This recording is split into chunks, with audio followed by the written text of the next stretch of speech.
I've dedicated my life to exploring the unknown. I've been places no one else has ever gone. I've seen life no human eye has ever seen. It's my passion. I found the Titanic.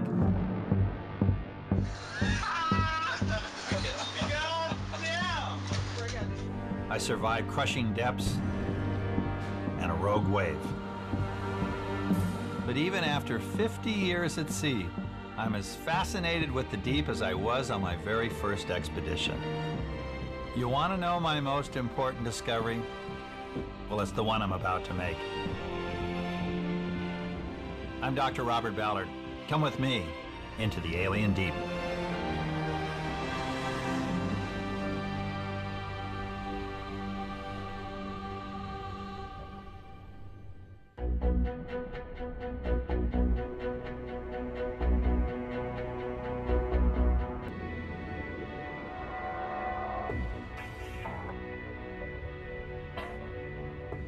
Stephen Hawking, he made a statement.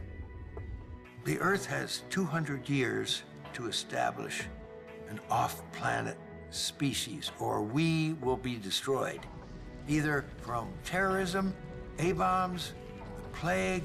All these kind of things can wipe out humanity.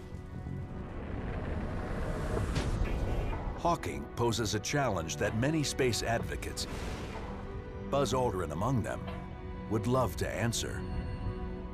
This cookie wants to go to Mars. But Ballard isn't ready to give up on planet Earth just yet.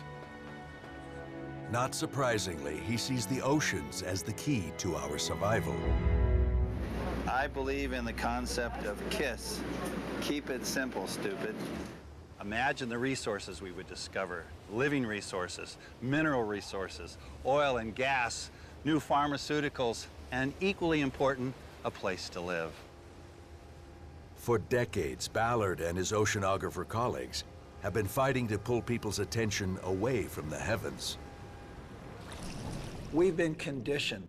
God is up there. Heaven is up there. The devil's down there.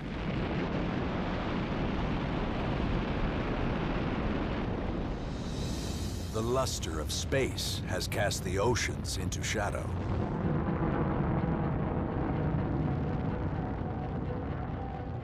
Houston, the Eagle has landed. That's one small step for man, one giant leap for mankind.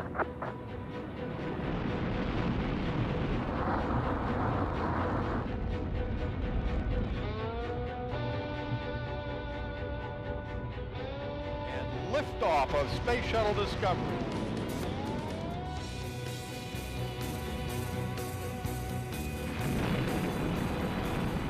Since the birth of the space program, multi-million-dollar missions have headed into orbit, while oceanographers have struggled for funding.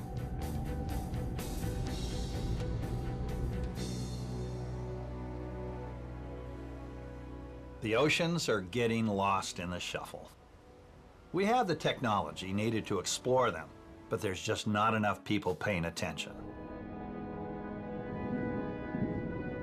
The result is a vast portion of our world that's virtually unknown.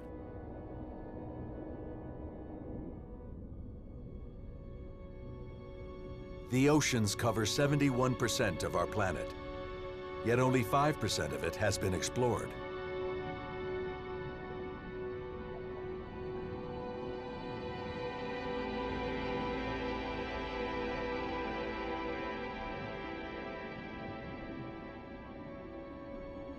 We know very little about what's down there. It's amazing. You come to the water's edge and there it stops because you can't see into this murky water right now. What's right out here?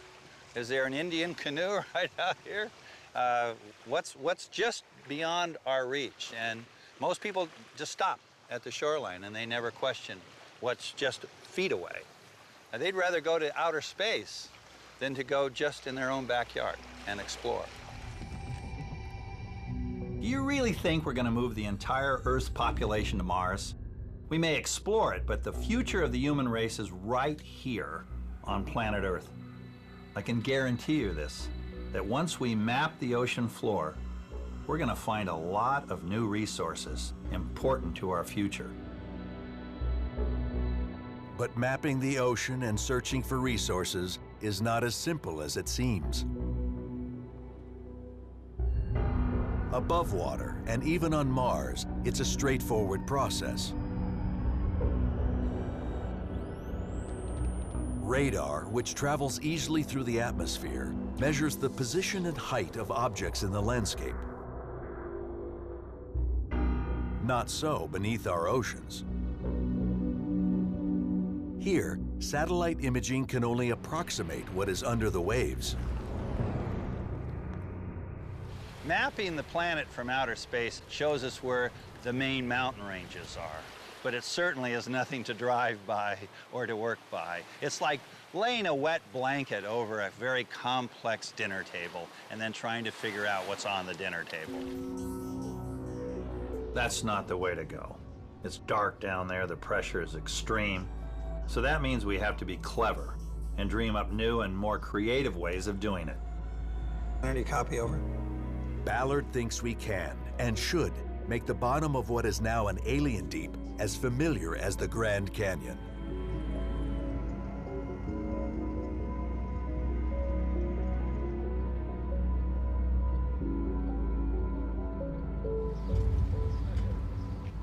Some of his colleagues are working hard to do just that. Up in the rapidly thawing Arctic, American oceanographer Larry Mayer and his team are collaborating with Canadian crews to map the continental shelf and uncover the hidden landscape.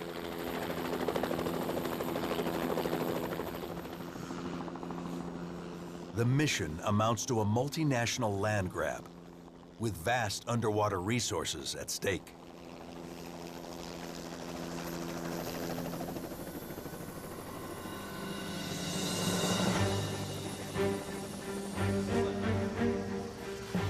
Oceanographer Larry Mayer is on the forefront of ocean exploration.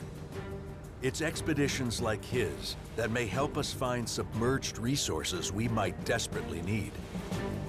We look out at the beach and think that's where the country ends, but we have a 200 nautical mile extension of that.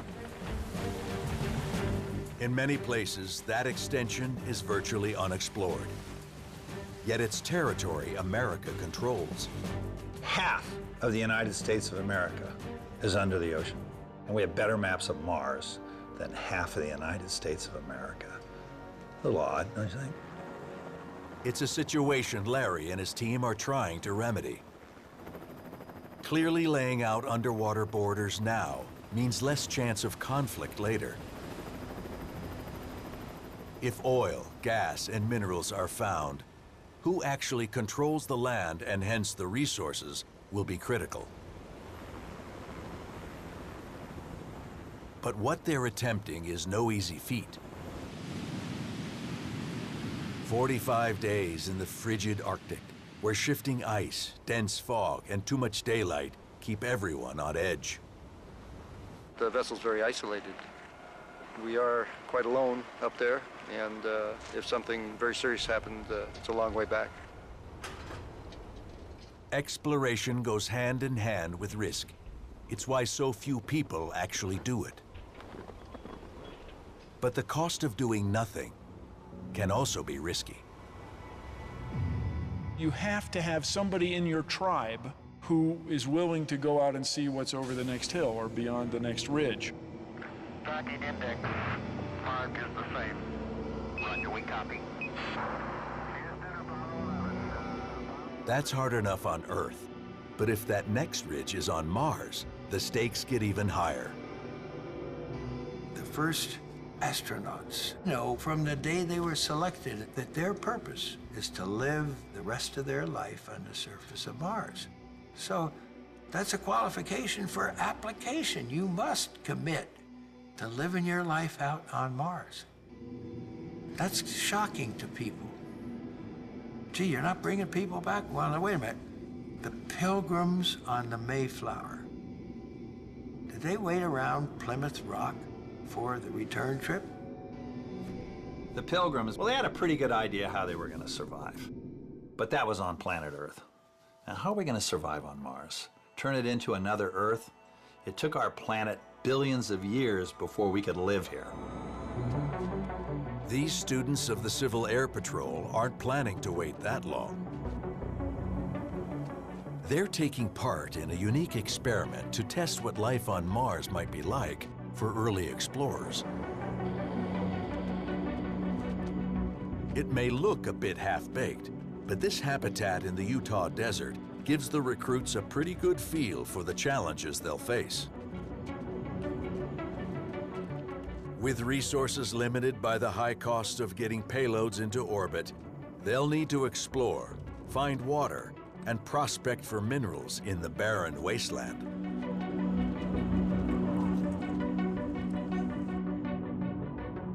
I just can't justify in my mind spending the unimaginable amount of money it's going to take to send a few people to Mars, when the same amount of money could have a real impact on the rest of us here on Earth.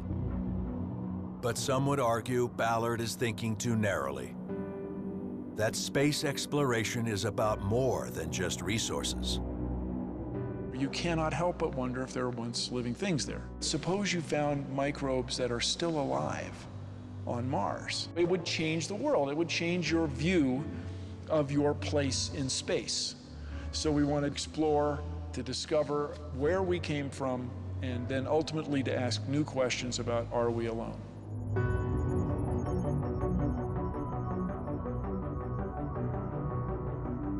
Exploration of outer space is absolutely an important thing to do. But when it comes to feeding our families, the oceans are where we need to turn.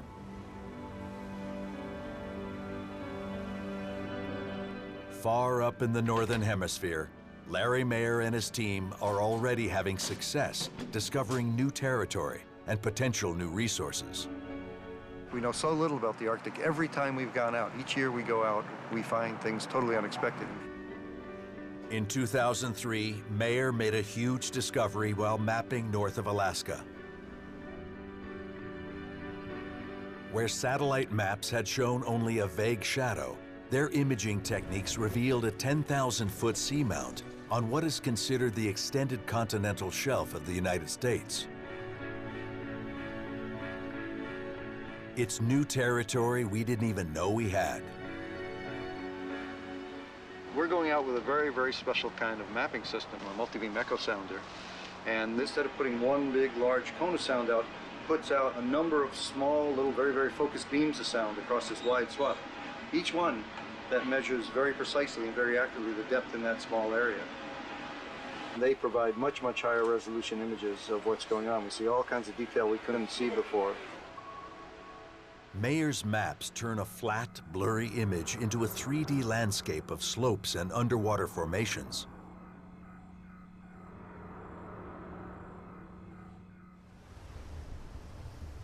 These are underwater resources that can be explored and exploited to provide for our growing population. And that's where the true challenges of working in the deep come into play.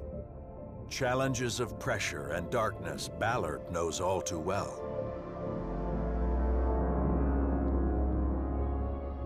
My first dive in a deep submersible was in 1969.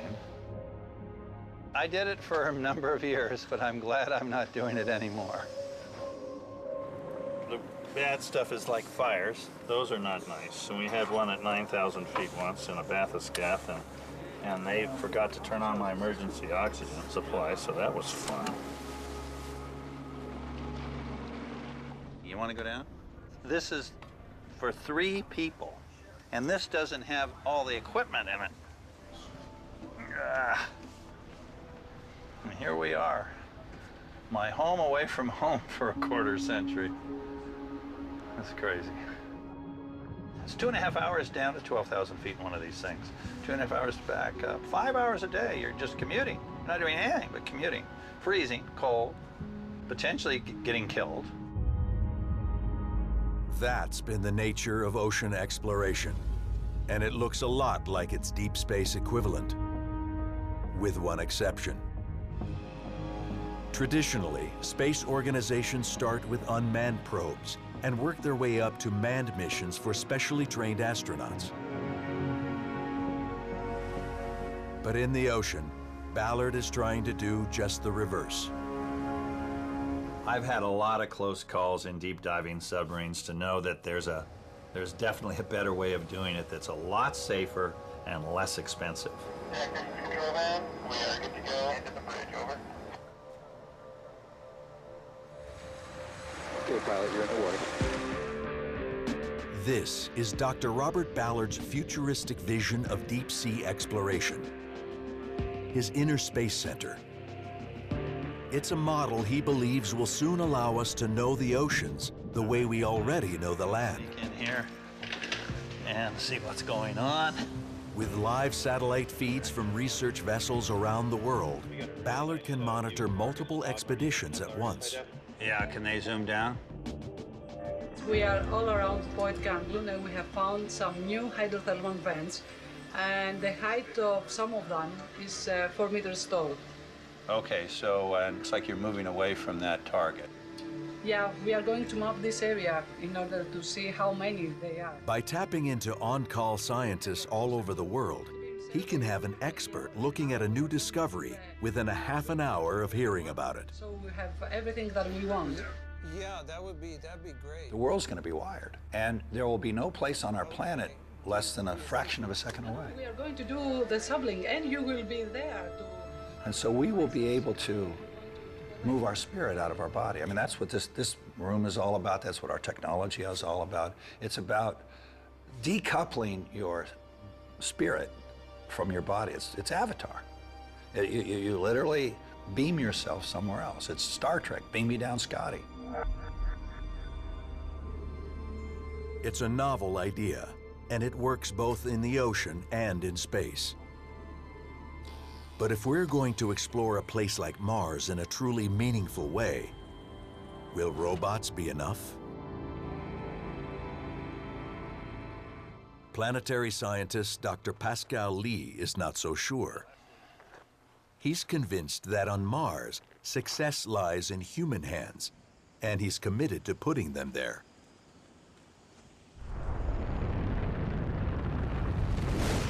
If we are to send manned missions to Mars, current technology will need to make some great leaps forward. For rockets, we need new materials. We'll have students in universities working on the problem. It will take a big effort that will be really a big investment in our society, in ourselves.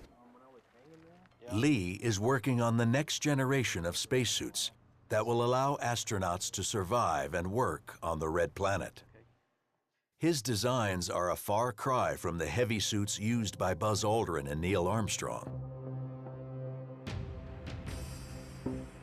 Are you getting a TV picture now, Houston? Neil, yes, we are getting a TV picture. You're in our field of view now. Yeah, Bob, I'm having a little... When they landed on the moon, Neil and Buzz were outfitted for the worst-case scenario. I can use 2 hands. Okay. What a desolate, God-forsaken place this is. No atmosphere, no sound. What we're looking at hasn't changed in hundreds of thousands of years.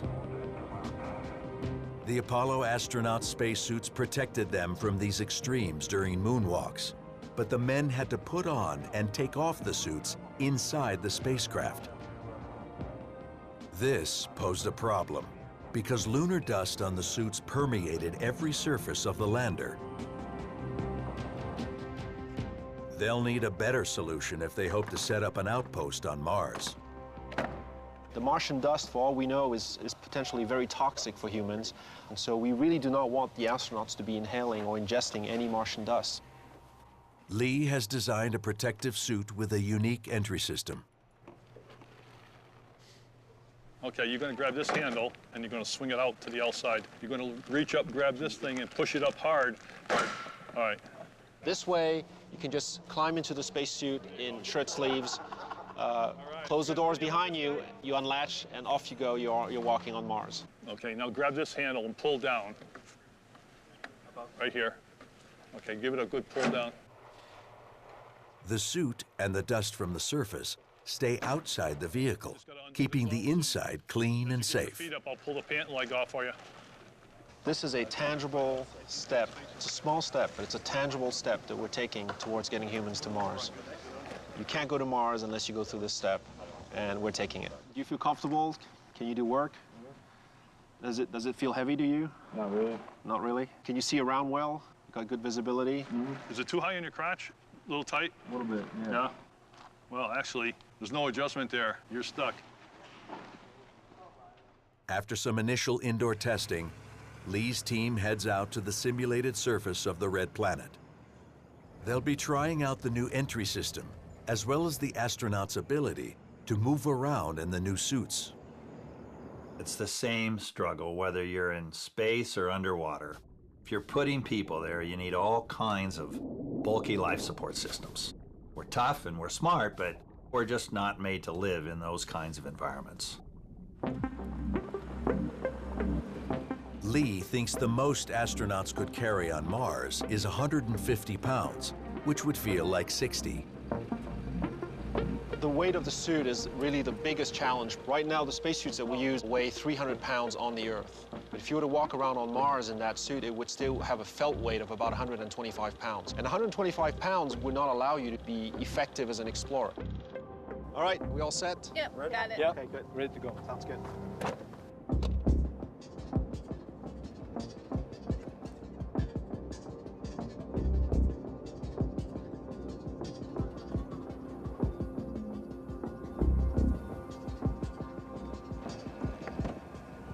What do you read? 51, yeah.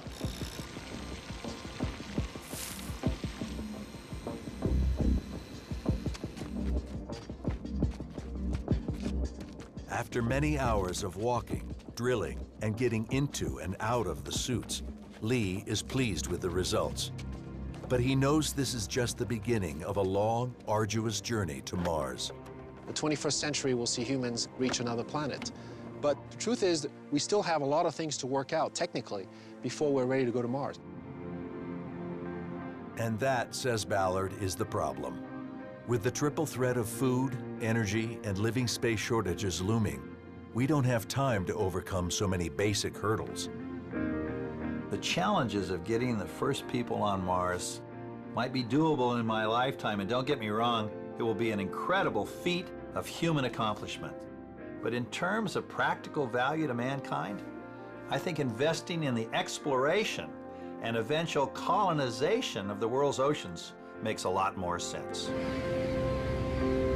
Ballard believes the oceans are our best-kept secret, and the foundations for our success there have already been laid. Not like in space, where almost everything we do we'll be doing for the very first time.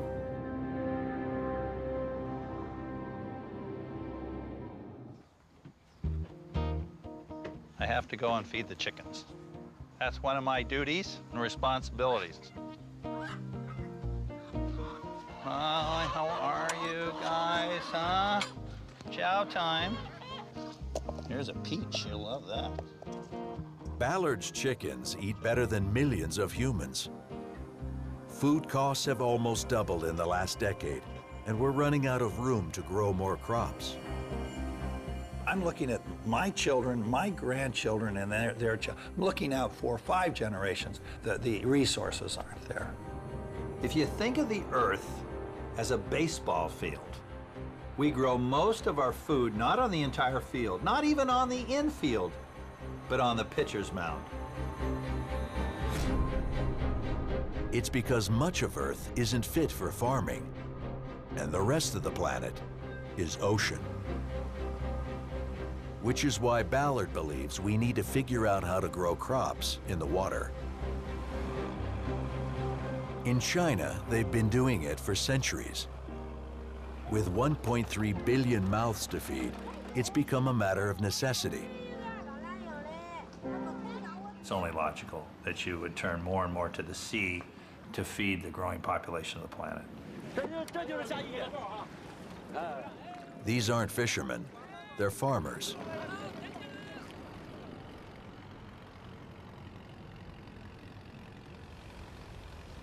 Bobbing in the Yellow Sea just off China's northern coast are some of the world's largest aqua farms. On the bottom, they harvest shellfish. It's hardly high-tech. This diver's grandfather may have worn this same suit. A lifeline of air tethers him as he plunges some 20 feet below the surface. While he works below on the bottom, other farmers are harvesting at the surface. They're gathering forests of kelp, which can be processed into food, animal feed, or medicine. It's not science fiction. It doesn't require sleek, fancy equipment, but it's making a difference. Primitive as it is, it's covering a lot of real estate and is producing a lot of food. One criticism is that you do it close to land in shallow water and you really are polluting the coastal zone with it. Another criticism, it's an eyesore. You see it, it doesn't look pretty. But if ancient Chinese practices can point the way, it's only a matter of time before modern technology catches up, especially when you're motivated by a looming food crisis. 5,000 miles away, a high-tech experiment is attempting to take sea farms to the next level. Biologist Neil Sims is hoping to change the way we fish. We have to move towards where we're culturing our seafood. Exactly. I mean, you have to move from a hunter-gatherer society to a farming and herding society. Right, and we did this on land 10,000 years ago. Why is it so hard for us to do it on water? 4 months ago, Sims and his team took on that challenge off the big island of Hawaii. They're helping sea farms break free from the shore. The goal of the project is to be able to grow fish in the ocean without any measurable footprint. And we need to be doing it out in the open ocean where there is a complete disconnect in terms of this pen and the coastal ecosystems.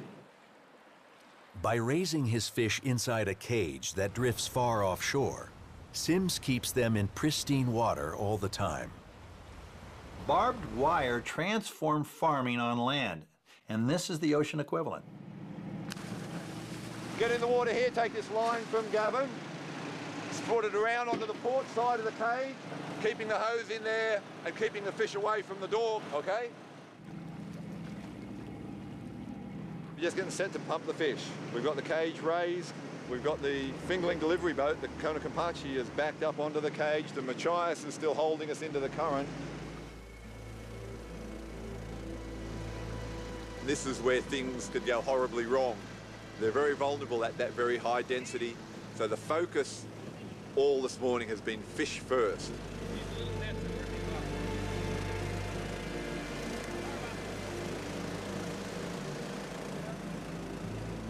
We've now successfully stocked the aquapod with 2,000 Seriola revoliana, which is the Latin name for the Kona Kampachi. It's a native fish here to these waters. It's usually found on the deep reef. Pull the hose out and close the gate, okay? So now the challenge for us here for the next 10 months of grow out is to keep these fish fed, keep them healthy, and keep them here in the eddies in the back of the big island. Sims is taking an entrepreneurial gamble. Ballard wants to see if the risk is paying off. Oh, that feels very good. We're going to raise it now, take a look, and then put it back down and then feed them, right? They pretty conditioned on knowing when that's going to be? Oh yeah, that's why I'm a bit worried now that they're sitting there sort of strumming their fingers saying, come on, it's breakfast time, where's breakfast?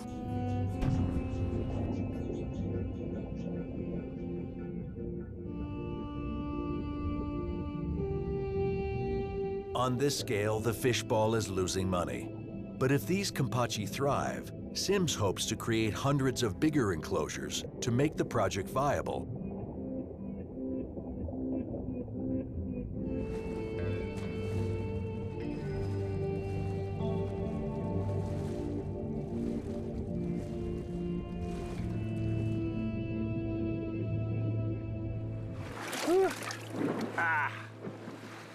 it's fun. I love your fish. I want to eat one. Is that all right? Oh yeah, they're meant for eating. I like the fact that you haven't been playing with their genetics at all. You're not feeding them hormones. You're not doing a lot of things that are actually done on land.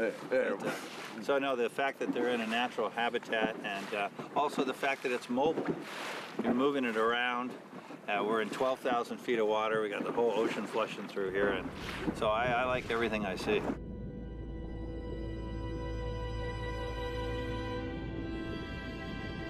By moving the fish pen out to sea, Sims hopes to turn the ocean into a more natural farm, one that minimizes the impact on shoreline ecosystems. Clearly, it's a great start, but we still have a ways to go. We need to scale it up to commercial levels if we want to feed a lot of people in a sustainable, healthy way, but that's possible in the ocean. You're not going to get that in outer space. That's not to say the space advocates aren't going to try. 5, 4, 3, 2, 1. We have ignition and liftoff. Sooner or later, a mature, wise society ensures their survival by establishing a foothold on another location. I believe that this nation should commit itself to permanence on the planet Mars within 2 to 3. It's a hotel. It's a 5-star hotel. Even a more primitive settlement would be a daunting goal. A permanent base on Mars in 20 to 30 years, when all we have there at the moment is a handful of rovers covered in space dust. Experts estimate it could cost as much as $450 billion just to put the first humans on Mars. You have to carry everything you will need all the way to Mars, and so the lighter your spacecraft and everything you carry with you, the better. That means food, shelter, building, farming, and mining supplies. At $10,000 a pound to get it into outer space, I'm not seeing a very good return on our investment. Just feeding 4 astronauts for the 3 years it should take to get to Mars would cost many millions of dollars. That's a lot of Big Macs back home. And growing food locally on Mars could be an iffy proposition. One obstacle that we are concerned about regarding the growth of plants on Mars and food is that the Martian soil seems to be super oxidizing. It's very corrosive. Not a farming paradise. But on the other hand, the red planet may offer some unique opportunities. It rotates a little slower than the Earth. It rotates once in 24.5 hours. It's pretty much like the Earth. And there's ice at the poles. We can see that. One pole has carbon dioxide, the other has water ice. Gee, that's a pretty good place. Mars also has about a third of Earth's gravity, meaning water might linger longer near plant roots to help them grow. But there's still the atmosphere to worry about. And despite our science fiction visions of glass and steel habitats and biodomes of gardens and farms, the reality is likely to be a lot less exciting.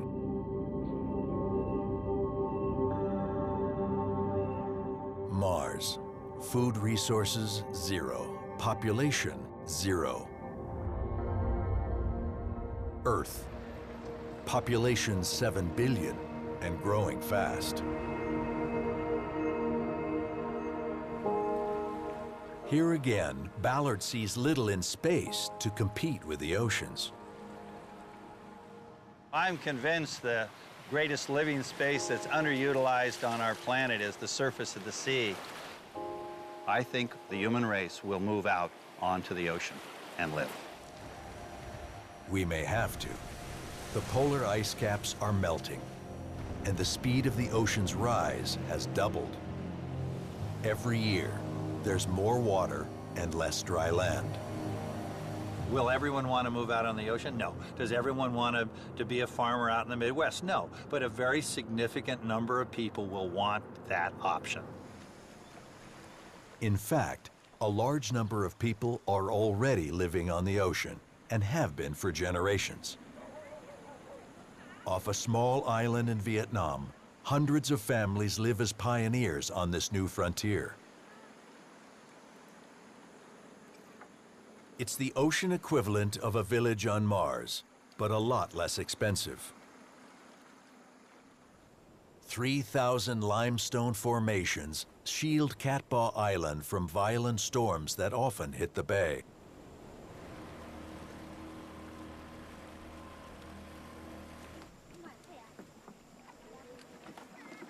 There's areas where people have never stood on land. They've spent their whole life on boats.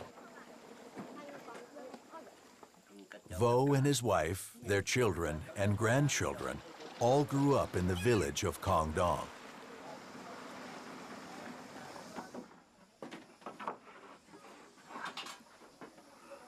They're here because the ocean feeds them. They're taking their scraps and they're feeding them to the fish that live in their house. Look at all these kids off to school, being picked up by the maritime equivalent of the school bus. This is very logical, very natural, and they look like pretty happy kids to me.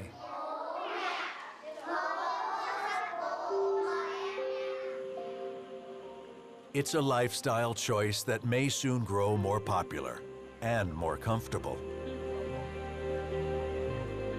Like the Chinese aqua farms, these boathouses may foreshadow a practical, higher-tech solution to future crises.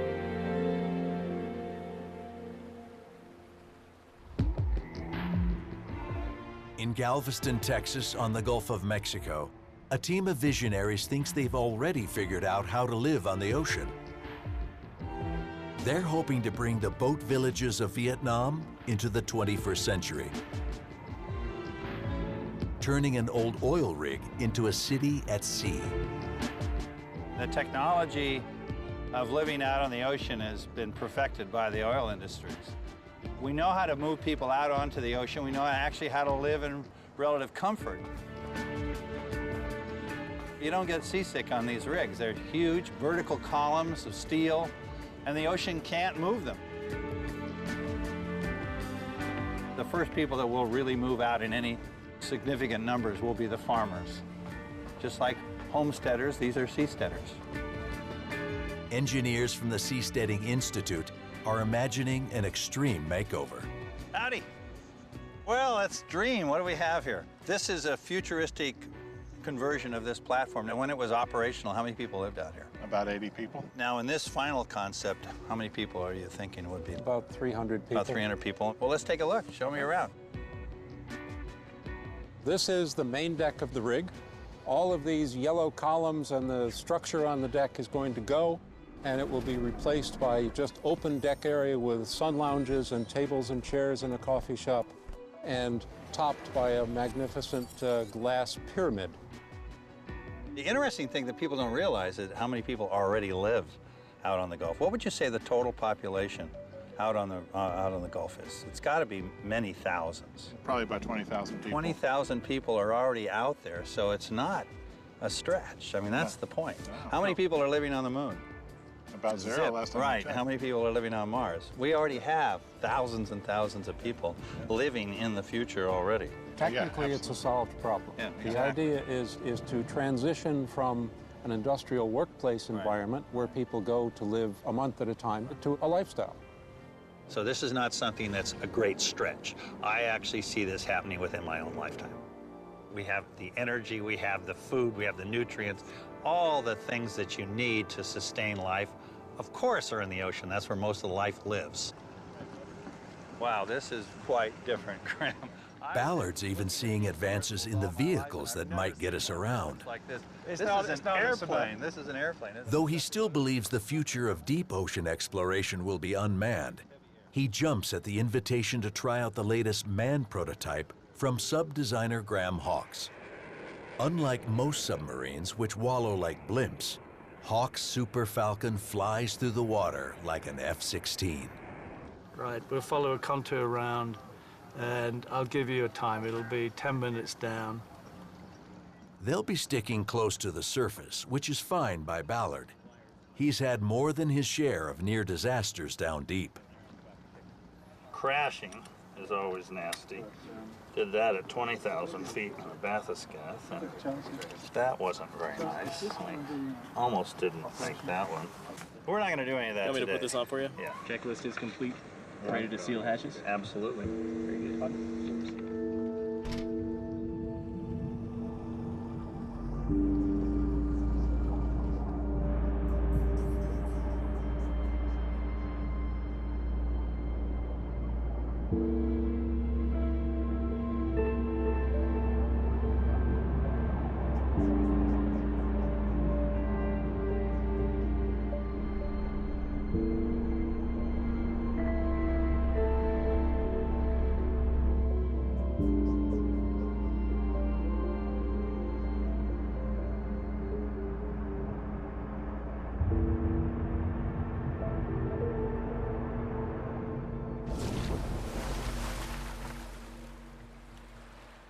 So what was that like? Very different.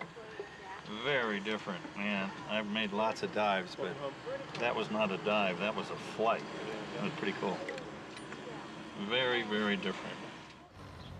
Though the Super Falcon is still experimental, it's easy to see how useful it could one day be. If we're ever going to master the oceans the way we've mastered the skies, it's vehicles like this that are going to play a part. I can see future generations of this vehicle being used to move researchers, workers, even families through the underwater world. It will definitely change the way we get around in the future. Just one more tool to help us navigate what Ballard hopes will be our home turf of the future. And one more reason he thinks Earth will always be our very best option. Think of how bad things really have to get here on Earth before a move to Mars really makes any sense. Even the worst spot on Earth has a lot more going for it than the best spot on Mars. So a lot would really, really have to go wrong here before that becomes even a viable option. Ultimately, time may make our choices for us. Fuel supplies are limited. The population is exploding. Temperatures are rising, and so is the ocean. We need to manage it just like we manage our own country. Some of it we farm and herd, others we set aside for sanctuaries, others are parks. There's so many different ways we could be better utilizing the ocean than we are right now. What we can't do, says Ballard, is give up on our planet. Because if we screw this one up, what makes us think we'll do better somewhere else? We're setting up our kids for a great disappointment. To think that they're going to live on Mars, I think that's dishonest. They're not going to live on Mars. I like him. I love the guy. But nobody elected Bob Ballard president of the oceans.